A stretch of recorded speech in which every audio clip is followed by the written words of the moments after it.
Bienvenue dans Défense Zone, votre podcast spécialisé dans les questions de défense et de sécurité. Chaque semaine, en plus de nos entretiens avec des militaires, policiers, gendarmes, entrepreneurs et autres experts du secteur, nous vous proposons un court résumé des actualités qu'il ne fallait pas rater ces derniers jours. Interarmée. Depuis maintenant 15 jours se déroule en Méditerranée l'exercice Cormoran 21. Si le combat de haute intensité est désormais au cœur de la préparation des militaires, il prend aujourd'hui une forme concrète dans le domaine interarmé avec un déploiement sans précédent du groupe naval aéromobile. Pour la première fois, 2 porte-hélicoptères amphibies emportent simultanément 24 machines de la 4e brigade d'aérocombat. À bord d'un des deux, le Tonnerre, la conduite des opérations est menée par un état-major mixte composé pour moitié de militaires de la 4e BAC et pour moitié de marins de la Force aéromaritime française de réaction rapide, la FR Marfort. Le but de ces 3 semaines de manœuvre est de faire travailler conjointement marins et terriens dans un environnement durci sur des opérations de prise de littoral, souvent de nuit et régulièrement dans des conditions de transmission des ordres dégradées. À l'issue de l'exercice, le 15 octobre, la 4e BAC décollera pour la région de Millau afin de poursuivre sur son exercice brigade annuel Baccarat 21. Diplomatie. Depuis quelques jours, l'espace aérien algérien est interdit aux avions militaires français. Cette décision d'Alger intervient suite à la crise diplomatique entre les deux pays au lendemain des propos du président de la République rapportés par le journal Le Monde samedi dernier. Si Paris minimise les conséquences de cette décision, les militaires français et plus généralement tous ceux de la coalition au Sahel semblent préoccupés par cette interdiction. Si les avions de la force Barkhane peuvent aisément contourner le pays par le Maroc ou la Mauritanie, le coût de son long détour n'est pas anodin. De plus, l'Algérie, pays frontalier du Mali, a toujours été un acteur clé dans les opérations le long de sa frontière, ne serait-ce que par la fourniture de renseignements précieux pour la force. Une absence de coordination avec l'armée algérienne ne serait pas sans conséquence dans cette région. Armée de terre. Le jeudi 7 octobre, sur le site de Versailles-Satory, se déroulait la 2e édition de la présentation des capacités de l'armée de terre.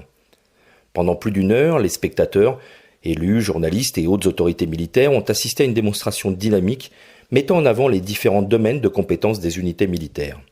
Sur un thème tactique simulant l'intervention au profit d'un pays tiers, forces spéciales et conventionnelles, mais aussi sapeurs-pompiers de Paris et unités militaires de la sécurité civile, ont montré aux spectateurs l'étendue du spectre capacitaire d'intervention dans un environnement dégradé, mais aussi de haute intensité. C'était aussi l'occasion pour son nouveau chef d'état-major, le général Pierre Schill, d'exposer sa vision stratégique à un public conquis par une démonstration aussi impressionnante par l'ampleur des matériels déployés que par la précision des tableaux dynamiques dans un espace réduit. Sécurité intérieure. Mardi 5 octobre, un détenu de la prison de Condé-sur-Sarthe a pris en otage 2 gardiens grâce à une arme blanche d'une quinzaine de centimètres qu'il avait lui-même confectionnée. Après avoir dérobé les clés et talkie-walkie, le preneur d'otage s'est retranché avec les fonctionnaires pendant plusieurs heures. Selon l'AFP, il s'agirait de Sofiane Rasmouk, 33 ans, non radicalisé, condamné à une peine de réclusion criminelle à perpétuité pour viol et tentative de meurtre. Alors que sa peine de sûreté était passée en 2017 de 18 à 22 ans, son objectif mardi était de négocier sa peine. Diagnostiqué comme psychopathe par les experts pendant son procès, il est également décrit par son avocat comme un homme incapable de gérer la moindre frustration. Une cellule de crise a immédiatement été mise en place au sein de l'établissement pénitentiaire. L'ERIS, l'équipe régionale d'intervention et de sécurité, et le RAID ont été mobilisés afin de gérer cette situation. Le détenu a relâché une gardienne à la mi-journée et s'est rendu 4 heures après le début de la prise d'otage, libérant dans le même temps le 2e agent pénitentiaire blessé à l'œil droit. Le ministre de la Justice, Éric Dupond-Moretti, s'est rendu sur place et a félicité le personnel tout en reconnaissant une faille dans le système. Sécurité intérieure. La DGSI, Direction Générale de la Sécurité Intérieure, a permis d'interpeller au Havre un homme de 19 ans soupçonné de planifier une tuerie de masse ciblant son ancien lycée et une mosquée. Le jeune homme, décrit comme fragile par son entourage, est fasciné par Adolf Hitler. De nombreux carnets ont été trouvés dans son domicile titrés Mein Kampf, en référence au livre du dictateur allemand. À l'intérieur, des notes où il se dit harcelé et dans lesquelles il décrit son projet de tuerie qu'il souhaitait plus sanguinaire que celle de Columbine, un attentat aux États-Unis en 1999 dans une école du Colorado ayant fait 15 victimes. La date choisie, le 20 avril 2022, n'est d'ailleurs pas anodine puisqu'il s'agit de la date de naissance du despote nazi. La perquisition a également permis de découvrir 17 couteaux et 2 armes à feu. Le militant d'extrême droite a été repéré par la DGSI grâce à cette discussion sur la messagerie Telegram avec une seconde personne soupçonnée elle aussi d'un projet d'attentat. Armée de terre. En juin 2020, le chef de l'état-major de l'armée de terre présentait sa vision stratégique construite autour de 12 points et de 4 axes principaux. Les hommes, les capacités, l'entraînement et le fonctionnement.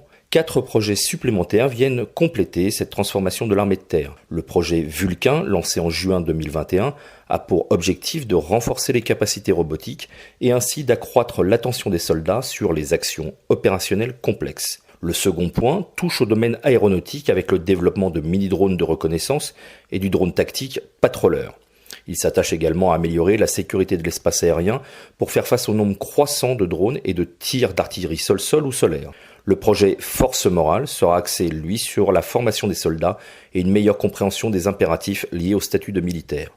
Enfin, le projet Force de la communauté Terre vise à consolider la cohésion au sein de cette composante, incluant les militaires, mais aussi les familles et les blessés.